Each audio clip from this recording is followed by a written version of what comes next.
Kayla Hurd told investigators, Yeah, he has the gun, and when you let off a gun, that's scary, you know what I'm saying? she described the moment the gun went off, saying, I automatically clutched the gun, like, what do you call it, the barrel? In case if you do shoot another one, it'll go through my hand first and not hit me, she insisted she was only trying to get away. I'm trying to get out of there because, at this point, you're not to be trusted, basically, The detective didn't argue. He didn't accuse. He asked quietly, And so where were you at when that happened? Then again, more precisely, So while you're at that front mirror, had he already shot? Or you're up by the front mirror of the car, and then he shoots out?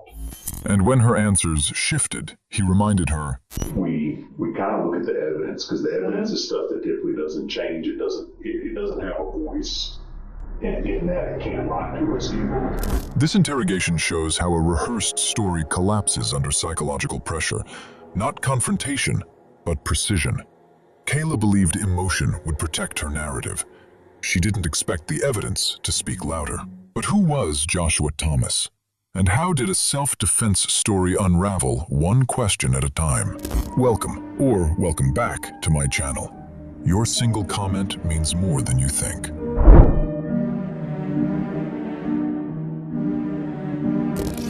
On June 16, 2019, during a hot summer afternoon in Colorado County, Texas, law enforcement responded to a reported car crash along FM 102, just east of Columbus. The weather was clear and dry, with no conditions suggesting an accident caused by the roadway itself. At the scene, officers found Kayla Hurd, shaken but conscious, claiming she had crashed after being robbed at gunpoint. Moments later, deputies located a second vehicle off the road engulfed in flames. Inside was the body of Joshua Thomas, 27, who had been fatally shot. Kayla's purse was also found inside the burned vehicle. Investigators quickly noticed inconsistencies between Kayla's account and the physical evidence, including gunshot trajectories and items recovered from the car. She was detained and later interviewed by Texas Rangers. Today, we will look into the psychological aspects of this case to grasp what really happened out there.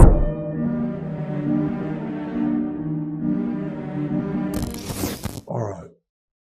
Well, if you would kind of go into, I'll tell you what, since they've got you in custody, I'm going to read you your rights. Have you ever been read your rights before? Yeah. Okay. I'm going to get another pen. So you going to school anywhere? Yeah, Snowden State. It's a good school. Bearcats. And you're wearing their colors right now. No, I'm just thinking about that. What are you majoring in? I was majoring in nursing, but now I'm changing it to business. Okay. My daughter graduated from up there for business or nursing administration. Nursing administration, that's good though too. Okay, what I'm going to do is read this to you. If you have any questions, just ask me, okay? Please read Kayla her Miranda rights. Kayla, if you would, what I'm trying to find out is, if you would kind of start the day out, what did you do today before you ended up down here? I came to Columbus. Yeah, do you live in Strickland Lane? Mm-hmm. Okay. Actually, I went to surprise my dad in Houston. Then I came back. He wasn't there, so I had to go. The interviewer starts friendly on purpose. School, major, dad talk, calm tone. Because warmth creates a subtle social debt. Under the reciprocity norm, when someone is treated respectfully, they feel pressure to give something back, usually in the form of details. Kayla's early comfort makes her talk longer than she should, and that extra talking becomes the raw material detectives later use to trap contradictions. So I've got. Off. So because what I want to do is I'm trying to find out what's going on. Oh, okay. Yeah, I went to surprise my dad for Father's Day in Sugar Land, Richmond area. Then I came back, took my grandmother from my aunts to Matthews, where I stay. Mm-hmm. And then, I just got dressed and, I talked to him, we're supposed to meet up and everything. And I said, okay, I'll see if I have time. So I was just chilling, I wasn't doing anything. So I was like, okay, we can, this and whatever. So, I don't like my time to be wasted and everything. So if I'm coming and I'm letting you know I'm coming, my time, you know what I'm saying? Like, reply, let me know that, say okay or something like that. So like I stopped, I pulled to it was a side road, and I was like, I called him and I said, like, are you coming or not? And he's like, yeah, just stay there. And that's Taylor Street. I know. Okay, go back, because you kind of lost me. I thought we were still talking about your dad. So okay. So you went to Sugar Land area, and your dad wasn't there, and you came back. About what time was that? That was about 8 something. In the morning? 8 something in the morning. Okay. What time did you leave your house to go to Sugar? I left last night. Okay. So I didn't even come home last night. I went to get a tattoo. Okay. So after I got the tattoo, that's when I went to surprise my dad. So, and then I came back, helped my grandma with some stuff, running some errands for her. And then, I said I met up with him. The detective repeatedly forces time markers. When she left, when she returned, when she called Josh, how long she waited. This uses the anchoring effect.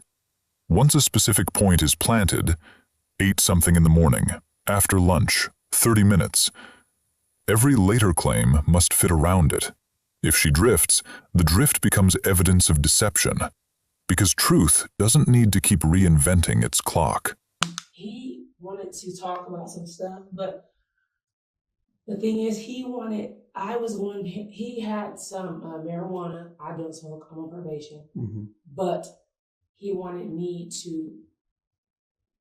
my friend wanted me to see what it was while I was with him, like how I was while I was with him and everything like that. What do you mean by that? I mean, your friend, you were by yourself, right? Yeah, I was by myself. Yeah, but my friend from Eagle Lake, which I won't say her name. That's fine. She just wanted me to check it out and everything and buy it for her. I won't lie. So that happened. So when he pulled up, he got out, and I rolled down my window. That's usually how these stuff goes. And he would be chopping up. It was regular conversation. And he had a gun. So obviously, if a gun is pointed to your face, are you going to give him your stuff or not? So I gave it to him. Then I got out of the car, and I'm just like, because we had been talking, I didn't understand. We had been talking, and so he would lower down his window, get away from my car, this and that. And I tried to grab my bag back, and then he pointed the gun at me again, so I slapped it out of his hand, and I took the gun and shot it at him. I don't know if I hit him or not. I don't know if I hit him or not or anything. But anyway, that's when he had sped off. And that's why I was holding on to the door so I can get my stuff. That's why I have the marks and everything like that. Instead of immediately calling her story impossible, the detective lets her build it. Cognitive dissonance theory predicts that maintaining a lie while adding more specifics increases internal conflict, because the liar must keep new details consistent with the old ones. As Kayla expands the robbery narrative, she starts editing herself in real time. Slapped becomes grabbed. Shots change, positions change, which is exactly what investigators want on record. So you're coming from Eagle Lake when you came there. So did you turn it onto Taylor Street? Yes. It wasn't just a random. It wasn't just like it wasn't a known street. It was just something I just turned on. You know what I mean? Because I seen it. It was like empty. I seen houses. I know I was following the bullet. So where was? So did you tell me a while ago you had to wait on him? wait. Did you have to wait for him to show up? Oh yes, it was a while. I rode around that neighborhood for a minute. Mm-hmm. So that was about like 30 minutes, I want to say. So which way was your car facing? My car was facing this way. I was on the left hand side. And what happened then?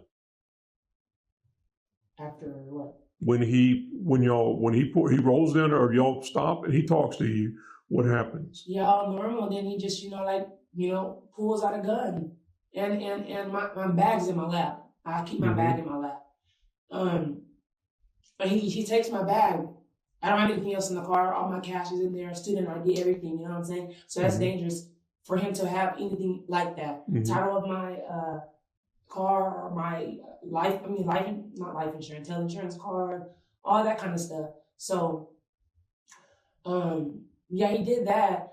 And then, he gets back in the car and I get out because it's like, that's like kind of shiesty, because, how we have been talking, and we thought we were close, I guess.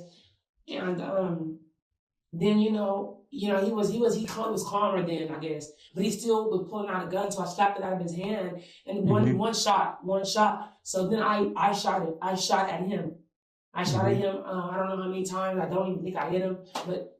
Did he shoot at you or?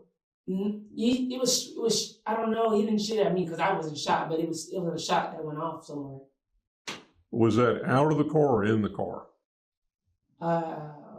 I'm not sure.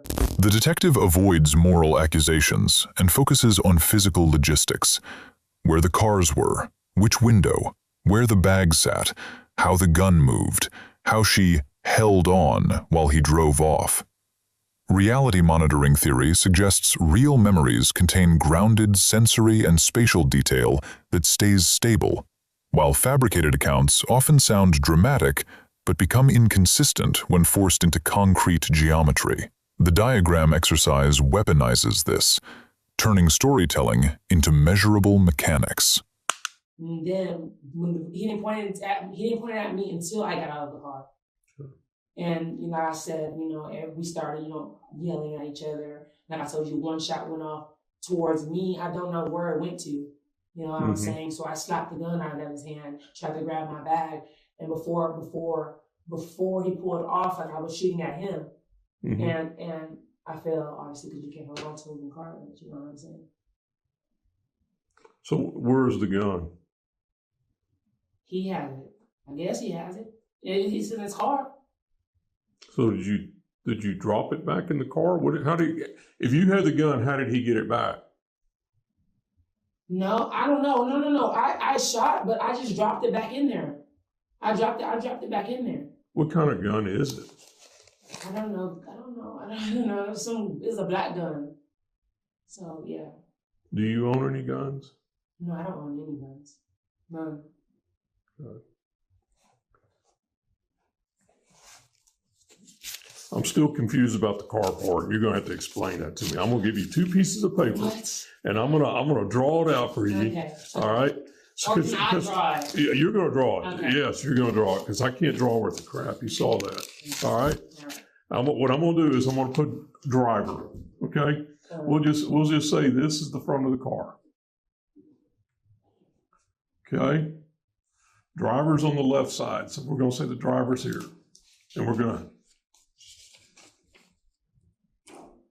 and we know you're on Taylor Street.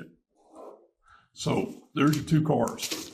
Show me how you were parked. Show me which one is you. Making her draw the layout increases mental workload. Cognitive load theory holds that deception is cognitively expensive. Liars are juggling facts, story coherence, and emotional performance.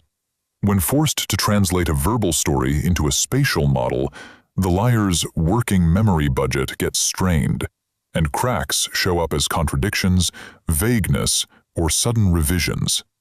I wasn't at the passenger window. He came to my driver window. Then I knocked on his passenger side. So in your face, this would be... You're both facing... This would be, you're both facing the same direction. And this is going to be the 102, FM 102 that takes you to Eagle Lake. Okay. and y'all are pulled off. Where y'all stopped on the roadway? So both cars are side by side on the road, or is one off in the grass? Or what's the story on that? I don't necessarily know. I just was parked on the road. Okay. So this is you here. Okay. So you're on the far right. Basically, you're talking across to him over here. At what point did you get out of the vehicle?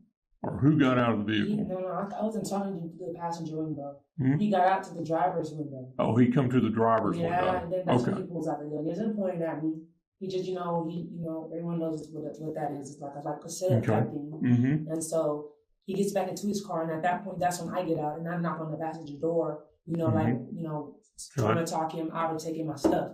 Okay. And at that point, he pointed at me, and at that point, we start arguing and stuff like that. And then he shoots like something. I don't think he meant to shoot me. You know what I mean? Mm-hmm. I don't think he meant to do that anyway. But obviously that angered me. So I slapped the gun out of his hand, and I get the gun and I start shooting him. Mm-hmm. I don't think I hit anything. Okay. How many times did you shoot at him? About 2, 3, as many times as I could before he just dragged off. That's how I said. That's how the car ended. That's how the gun ended up in the car. Okay. So he was driving off as you were. Yeah, and I was holding on to the passenger door. Okay. Window, basically. The detective keeps looping back. Go back, you lost me. Let me get this straight. At what point did you get out? Where was the gun? This exploits the Gricean maxims. Truthful speakers generally stay consistent and cooperative, while deceptive speakers violate clarity, relevance, or quantity when cornered. Each loop forces Kayla to either simplify, risking gaps, or elaborate, risking contradictions. Either choice benefits the investigator. Well, I'm assuming he is okay if he drove off and, he didn't. Okay. Well, and that's what we're, like I said, that's what we're looking into. Anytime something like this, and that's why I say I want to hear your story, and I want to be clear on your story, because I don't want to be sitting there going, well, that right there is exactly what happened. Okay. And what I don't understand is why I had to waste my whole Father's Day here just because I was wrong. That right there is something that sometimes they're not what it looks like on the outside, and we've got to look into it and investigate it. Because, and that's, in the long run, it's going to benefit everyone in the situation, because we get the true story, and no one's rushing to judgment on this, okay? Okay. I'm not saying you've done anything wrong, and that's where we're at right now. But what I want to do is make sure there's nothing there to make me want to, any further, There's nothing, no body in your trunk or anything like that. What? I'm just saying, No, sir. no hand grenade, I'm not that type of person. Okay. I don't do anything like that. All right. There's nobody's in my trunk. He just sped off. All right. And like I said, what I'm going to do is I would like to take pictures of all your injuries. Okay. Okay. Mm-hmm.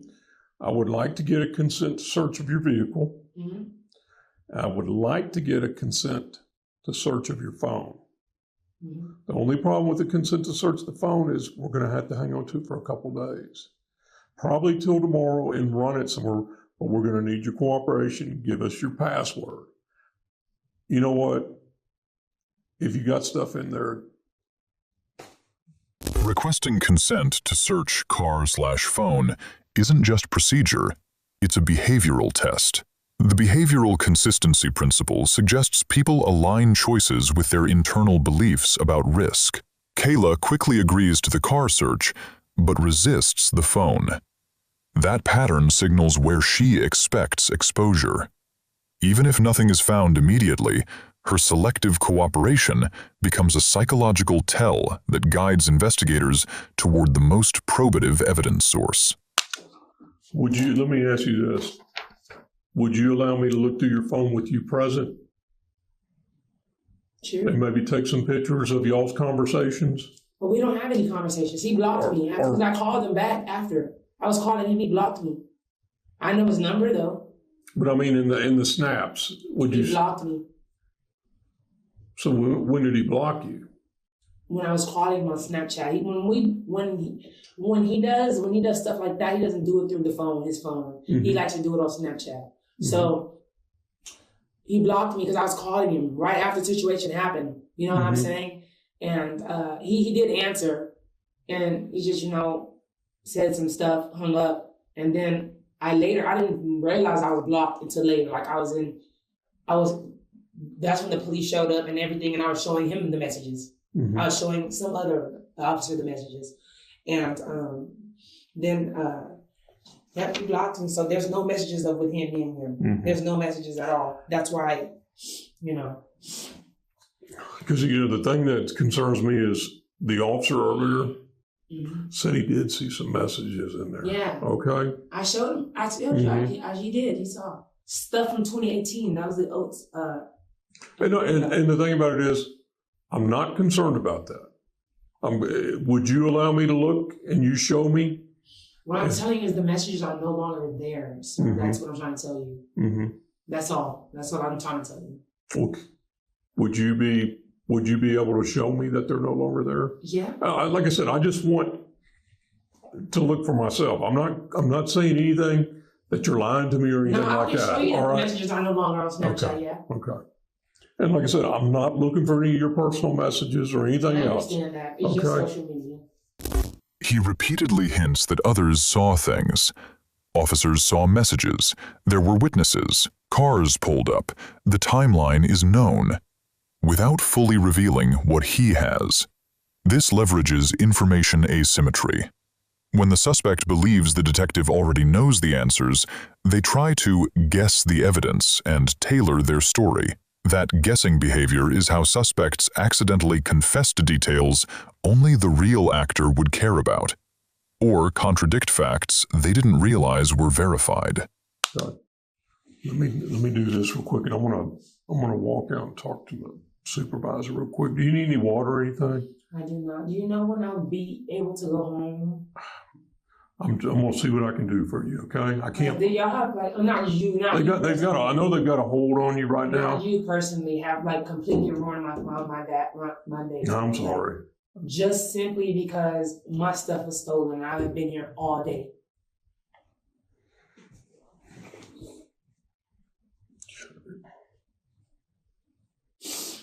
All right. What this says here is that you're allowing me to have consent to search of the car that we do have here at the location. Mm-hmm. Okay.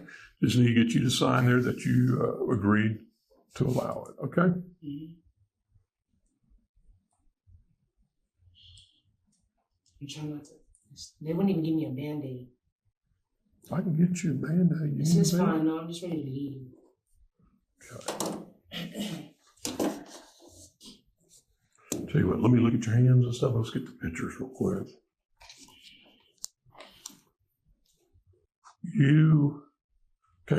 Your hand over here, how'd you get the injury there? You said you were... These? Uh-huh. I was holding on to the open door for the window until I was dragged. Okay. From him driving off. Okay. Let me go talk with my lieutenant real quick. Tell him that you don't want to do the phone. And I can understand you don't want to, Yeah, that's personal. That's anybody. Mm-hmm. But I just will show you that the messages aren't there anymore. I will show you that. Yeah, and like I said, any messages in between you and him, I would like to see. Okay? Okay, yeah. But let me go talk with him real quick, and I'll be back. And can you ask him when I will be released? Yeah, I'm going to do that. Because I have to see my dad before he leaves. Okay. All right. Give me just a few, okay? Throughout, the interviewer stays calm and regulated, while Kayla oscillates between frustration, victimhood, and urgency. You ruined my day. I need to see my dad. Affect regulation theory suggests emotional people seek stability from the environment. A calm interviewer becomes that stabilizer, which paradoxically keeps the suspect talking. The detective doesn't win by dominating. He wins by being the steady surface that reflects her inconsistencies back at her until she can't keep them aligned. And I know right now they have your cell phone. We're going to try to get that thing back to you so you got that. I know what life's like without that thing. Well, is there another good number to reach you at? Is your grandmother's the best one? Probably. Okay. And I've got that number because I called John yesterday on that. So kind of what's going on. The sheriff's office here had started the investigation from last Sunday, and they've asked if I kind of come and help them just kind of work through some of the things. And so that's typically what we do. We come in and just help them. We don't take over their investigation or anything like that, but we're here to help them any way we can. So sometimes we help them by just helping them with getting interviews or statements. Sometimes we help them with evidence. Sometimes we help them, whatever we can help them with. Right. And so that's kind of where we're at right now. So I know I didn't get a chance to talk to you Sunday when Investigator Guido was talking with you. Mm-hmm. And I know he already got some information, but I wasn't here for that. So if I could, I'd like to kind of start back over with you and just walk back through what took place on Sunday. Okay. And we'll kind of work through everything so we can make sense of it. Kind of one of my concerns, and it's what I told your grandmother. I've been doing this for a few years, and I worked narcotics down in Houston before coming and being out away from the Houston area. And I don't want to see some bad information get out and people to get upset with you and start trying to retaliate or come back at you for something. So, well, you're still here. You hadn't, no one's gotten to you yet, but I don't want that to happen. So part of that is us being able to clear up some of this so that I can kind of get out there and start letting folks know, hey, here's what's going on. What you're hearing is incorrect, and help kind of keep the wolves at bay, if that makes sense. The ranger later frames the interview as protecting her from rumors and retaliation. Keep the wolves at bay, instead of accusing her. The defensive attribution hypothesis predicts people accept explanations that preserve a sense of fairness and safety. By presenting himself as a protector, he lowers her defenses and encourages fuller disclosure, while quietly moving her from victim into we need to clear up inconsistencies, which is an accusation disguised as help. So start with me on Sunday. Kind of what I tell folks is, while we're talking in here, it's important for us to be honest with each other. If you can't be honest with me, I'm not here to try to get charges on you. I don't care about your drug use, your drug history, or any of that kind of stuff. But I know it's there. And if you lie to me about that, we can have a bond where we can talk with each other. You can ask me questions, and if I can tell you the answers, I'm going to tell you, yeah, this is what's going on, or this is what's happening, or this is what you need to know. If I can't tell you, I'm going to tell you, I can't tell you that right now. I just can't. So if you want to ask questions or you want to talk with me, we can do that. And on the flip side, I'm going to be asking you questions and I'm going to talk with you. And I'd rather you tell me, I don't want to tell you that, or I'm not comfortable talking about that with you, versus lying to me about something. I don't care about weed, your drug history. That line removes the safe excuse suspects use to withhold truth. Risk compensation theory predicts when perceived risk drops, people take more communicative risks. By lowering fear of minor charges, the ranger attempts to pull her into candid admissions about the meetup, transaction, and contact history, details that may collapse her self-defense narrative when compared against evidence. Here's the deal. I don't know you. You've never lied to me yet.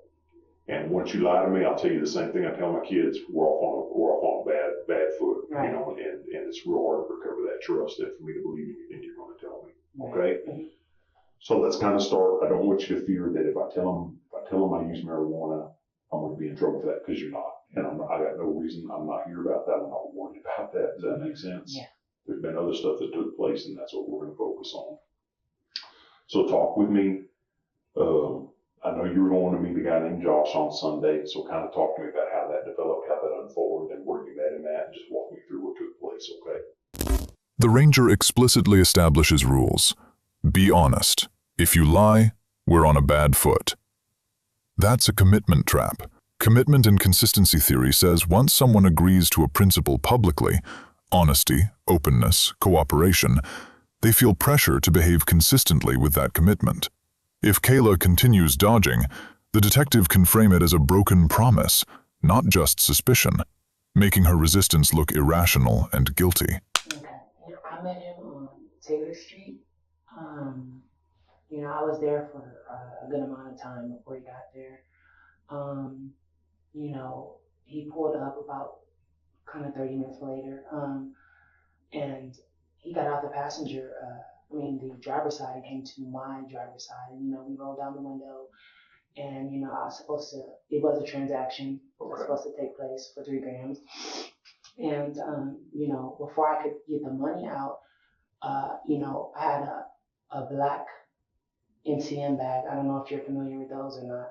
And he just snatches it out of the driver's side, and he goes back to his car. And by that time, I'm out of the car because, like I said, I've talked to him before. Okay, so have you ever bought from him in the past? Yes. Okay, so this wasn't the first time? No, it was not the first time. Like that. Is that typically how y'all would do it in the past, where y'all would just have a meeting location? Well, you see, I knew where he lived and stuff like that. No, that was the first time we met there, though. Okay. So would you normally stay in the car and he'd come over to you? Or did it just kind of depend on? It just depended on the situation. Like, I hadn't talked to him for, a good little minute before that. And, like I said, it just depends. We hadn't met up too many times, because it wasn't. Do you know about how many times you met with him in the past? Just for like the drug transaction, or are you talking about period? Yeah, how many times you bought from him in the past? I would say about 2 or 3. 2 or 3 times, okay. The ranger doesn't demand a full confession first. He stacks small agreements. You were at Taylor Street. You waited. Your bag was in the car. You shot twice. You were outside the car. Each yes becomes a nail. Foot in the door works by building a chain of prior commitments so that later backtracking looks like deception rather than uncertainty. Basically. Okay. If it's not, tell me. No, that's what happened. Because I'm just trying to make sure I understand everything clearly. So if I say something back to you and it's wrong, you're not going to hurt my feelings or be in any trouble for saying, no, that isn't how it went down, you got it wrong or something like that. So you're getting money out to give to him. Has he shown you, are you at a point with him where you don't need to see it, Well, I don't want to say I trusted him, but it was just like, since we had met it before, it's kind of like a laid back thing. Gotcha. You don't really expect anything like that. So, does he say why he takes the purse or give you any reason for it? No. And you see, me, knowing, like I said, having a past relationship with me, that's when I get out of the car. I go to his passenger side, I start, we exchange words. He lets it down and everything. And, he has a gun. Did you owe him for any previous stuff? No, I never lot to even owe him like that. Okay. So, yeah, he has a gun and everything. He's not, at first, he's not trying to, but I reach for my bag. You see, I reach for my bag, and that's when he lets one off. I automatically. So is he sitting in the car at this point? Yeah, he's in his car. He went back to the driver's seat, sat down, and you walk up to where the front passenger. Mm-hmm. Is that window down when you walk up to it, or did you open the door? The window's down. Okay, so you never opened the door or anything like that? No, I don't believe I opened the door. No. Okay, and when the window was down, did you see your bag or purse in the car? Yeah. Or did he It was on. No, it was on. It was in the car. It was in the car. Do you remember where in the car was that? It was on the floor, I believe. It was on the floor. Down by his feet, or? No. It was on the passenger side. Okay. On the passenger side. So, are you trying to get your bag at this point, or are you still trying to get hooked up at this point, or kind of what's he saying to you? It's just a lot of. He forces her account into body position language. Mirror, window height, leaning in, distance from the door. Because memories tied to real action typically remain stable when mapped onto physical space. Embodied cognition predicts that when someone is fabricating, translating a verbal story into a bodily replay creates friction. The body map and the spoken map don't match, and contradictions surface. I'm with you. And so, yeah, he has the gun, and when you let off a gun, that's scary. You know what I'm saying? Yeah. So when that round goes off, I automatically clutch the gun, what do you call it, the barrel. Mm-hmm. You know, in case if you do shoot another one, it'll go through my hand first and not hit me, you know what I'm Gotcha. saying? So this is all through the window. And so at that point, you know, I have the gun now, you know what I'm saying? So I fire back at him. Okay. So when you go back to the car to get your purse back from him, were you going back to get your purse? Were you trying to finish out the deal, or what? No, I'm trying to get out of there because, you know, at this point, you know, like, you're not to be trusted, basically, you know. Right. Which I was probably going to go to the police anyway about that. But so did you know he had a gun when you went back to get your purse from him? no. Okay. Oh well, yeah, because when he approached my car, he had the gun, but you know, he didn't point it at me or anything. Okay. He didn't point it at me. He had the gun on him. Mm-hmm. Do you know where he had the gun at, or what was he carrying it in his hand? He had it in his hand, but it wasn't like a threat thing, you know. I didn't think anything of it. Like I told you, I've already bought from him. I knew he had him. You know what I'm saying? It was nothing like that. At first I did not fear for anything. You know what I mean? Because I had met up with him before. Okay, so he came walking up. He had the gun. Do you know if it was in his right hand or left hand? No, I'm not really sure. I'm not sure. Like that is still, you know, all a blur. Everything happened so fast. So he had the gun in his hand. He reaches in, grabs your purse, and goes What's a back. backpack? Or backpack, Yeah. and goes back to hit the car, and sits down in the driver's seat. And so you're gonna grab your bag back, right? Yeah, that's Okay. my And so intention. when you walk up to the window, does he still have the gun in his hand, or do you have it sitting in the car someplace? Do you remember? It's still in his hand, I believe. Okay. He stays calm and respectful even while dismantling her story. Interaction adaptation theory predicts people unconsciously match the relational tone in a conversation.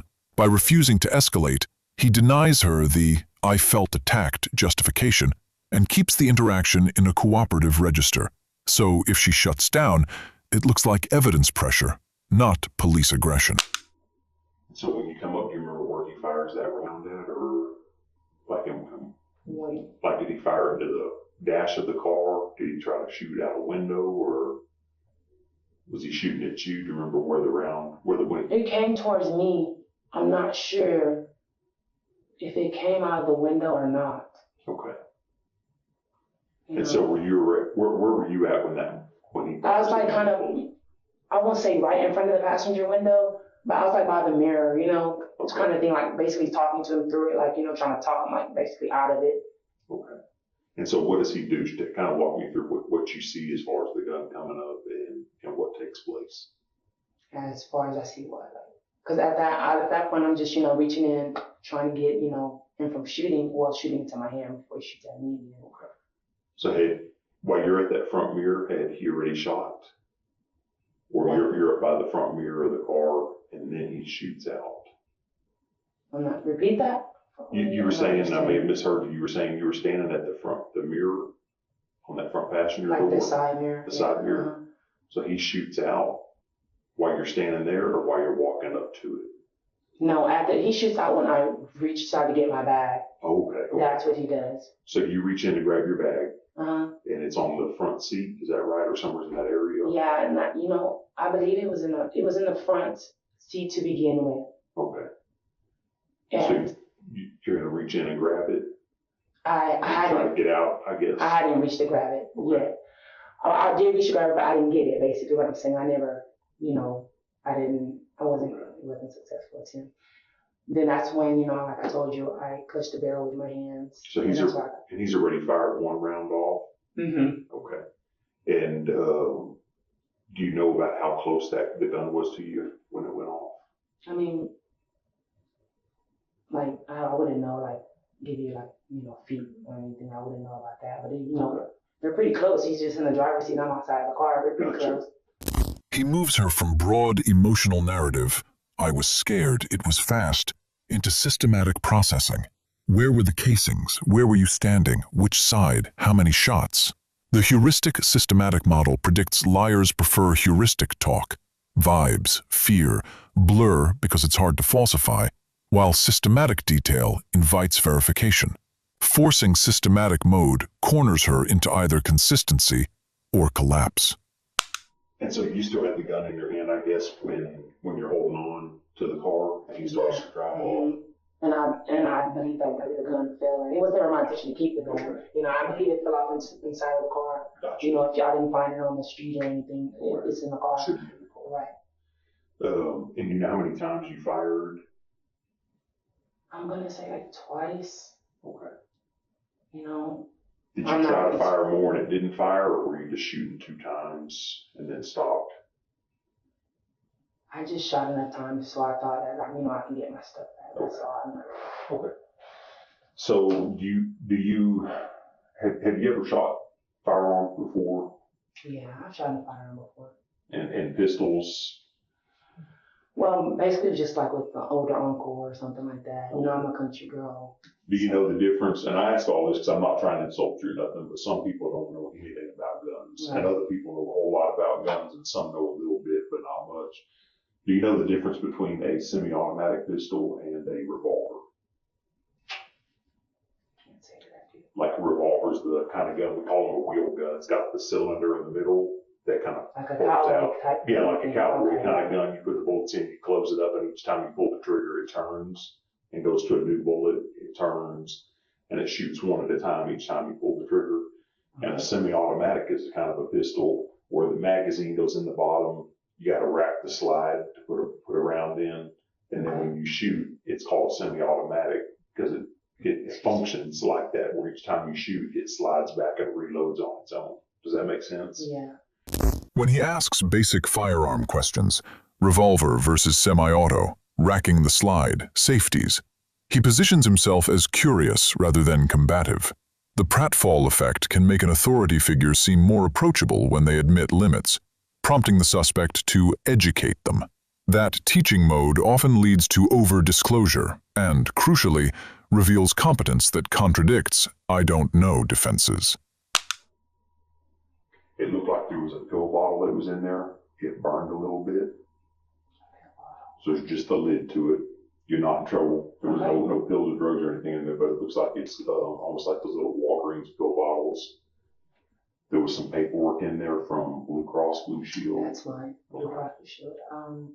I don't know about any pill bottle, but And it might have been. it could have been mine. It could have been mine because I have kind of a lot of stuff in there. Could have been, anything, my grandma's or whatever. Could have been anything, but I don't remember Okay.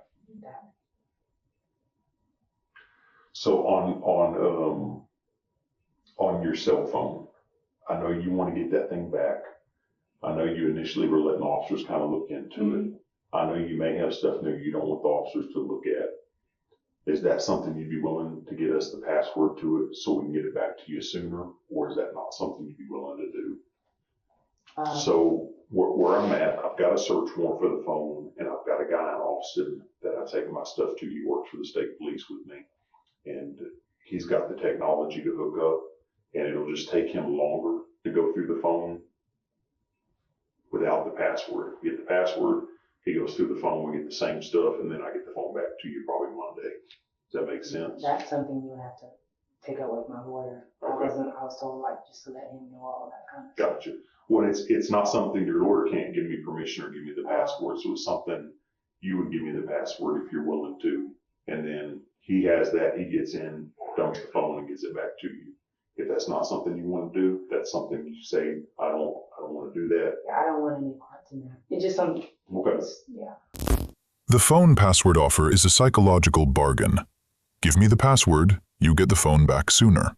Temporal discounting predicts people overvalue immediate rewards compared to future costs. If she were purely innocent and cooperative, the short-term reward is attractive. Her refusal signals perceived future cost, so the detective gains diagnostic insight without needing a confession.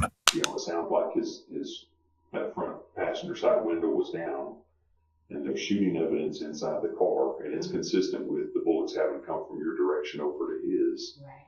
But it's not consistent with, for you to have bullets in your purse but not to know anything about them doesn't make a whole lot of sense.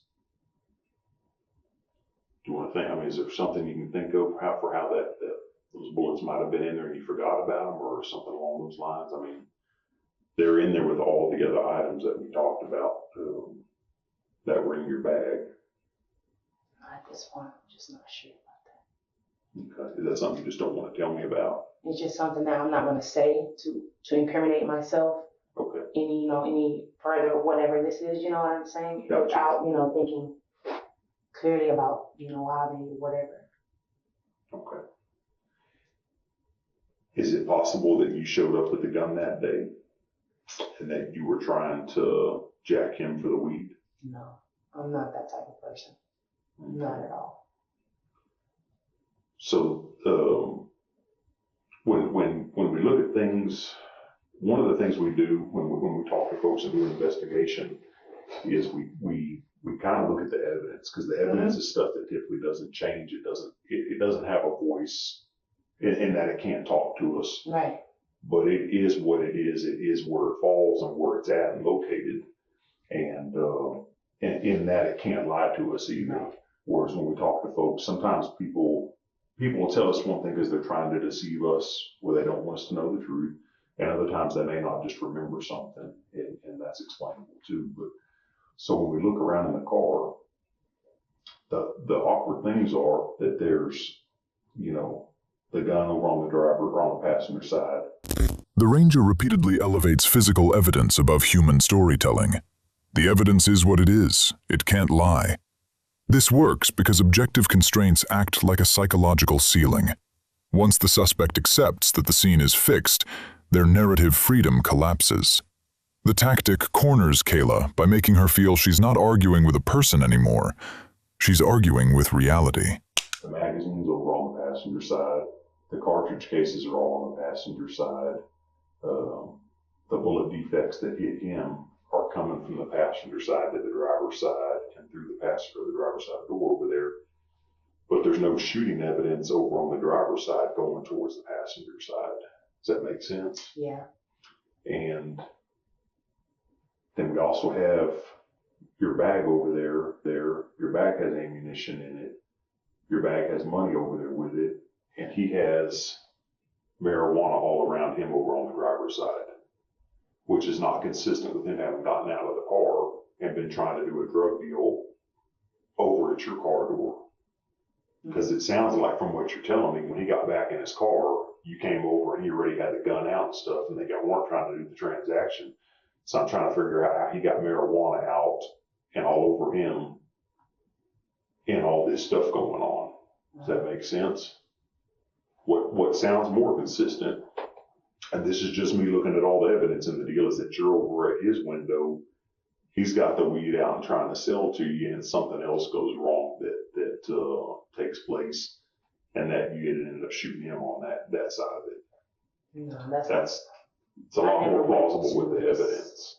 I never went to his side for anything. No, you were shot from the passenger side over it. Oh, okay.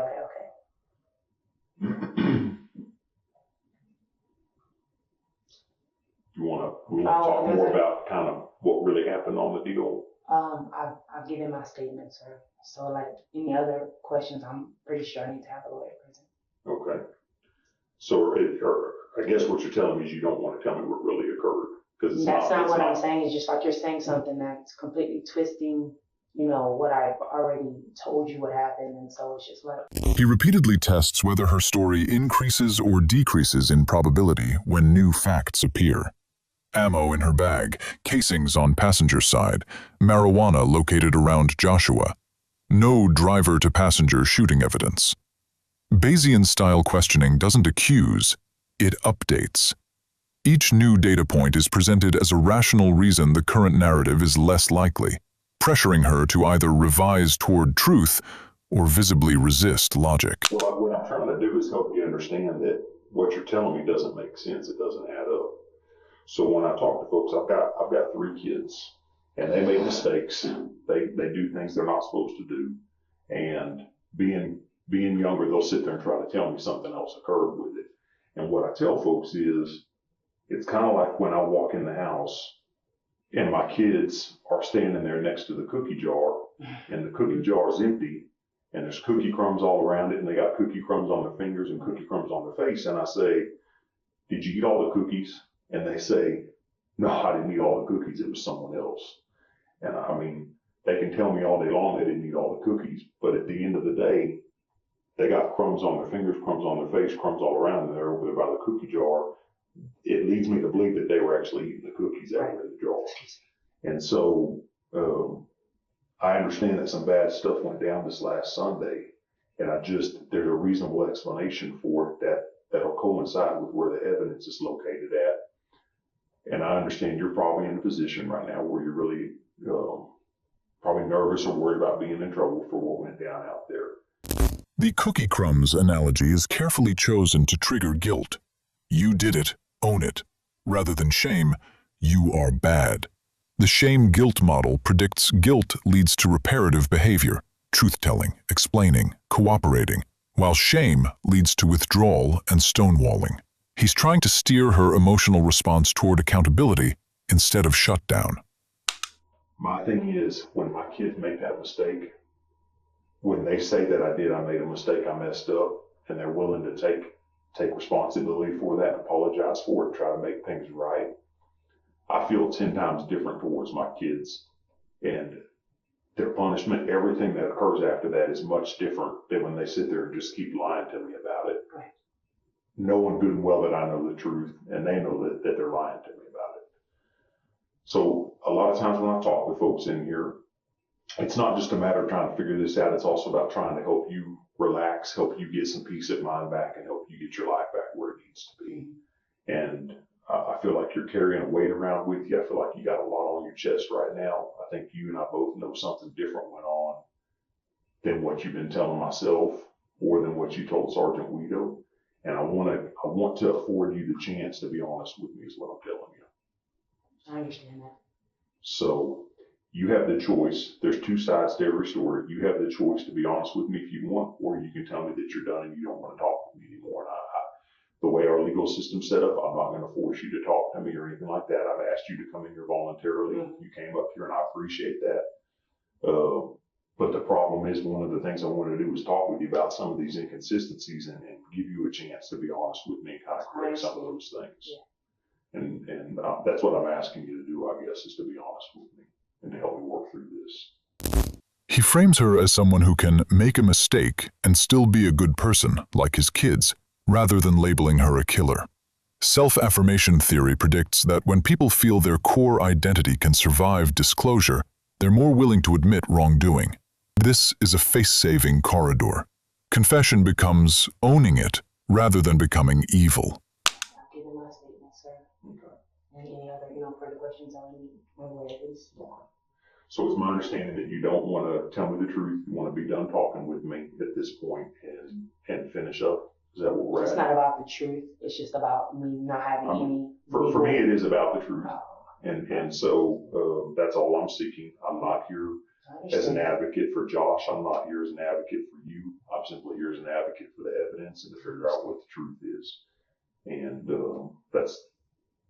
we've talked, but we've also talked about why it's not plausible or doesn't make sense. And if we don't want to go down the road to give me the truth of what actually occurred, that's your choice, that's your decision. But I want to make sure you know that you have that choice. Mm-hmm. So if we're not going to do that, though, I don't want to waste your time or my time. Does that make sense? So you don't want to?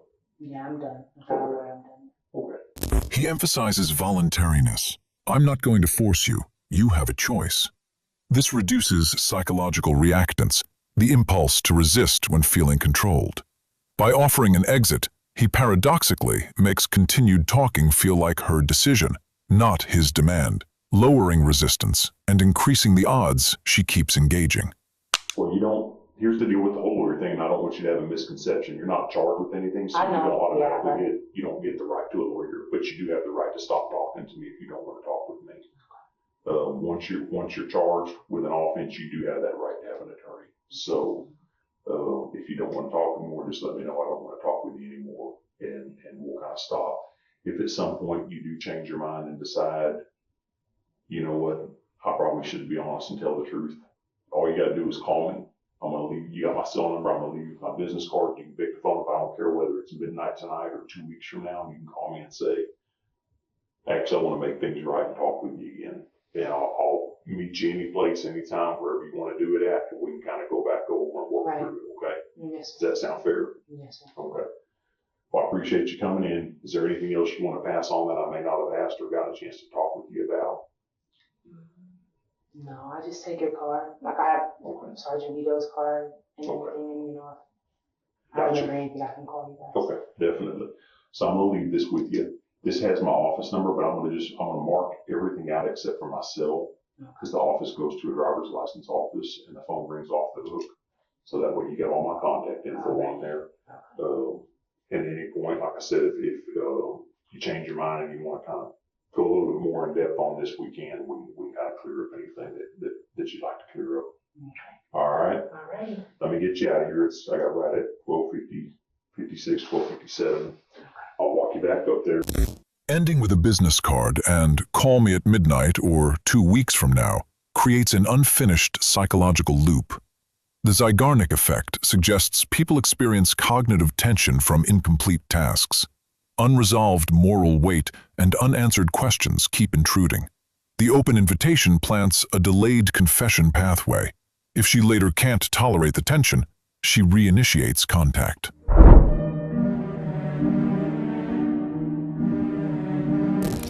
During the interrogation, investigators methodically dismantled Kayla's initial narrative by testing it against physical evidence and logical consistency. Through detailed questioning about timing, positioning, actions, and possessions, the detective exposed contradictions between her claimed sequence and what forensic evidence showed. He used evidence-focused framing to shift the burden from her subjective account to objective facts, forcing her story to compete with fixed details such as bullet locations, physical distances, and items found in the vehicle. Legally, this interrogation helped establish credibility gaps and evidentiary inconsistencies, building a foundation to challenge her self-defense claim and strengthen the prosecution's case toward a conviction.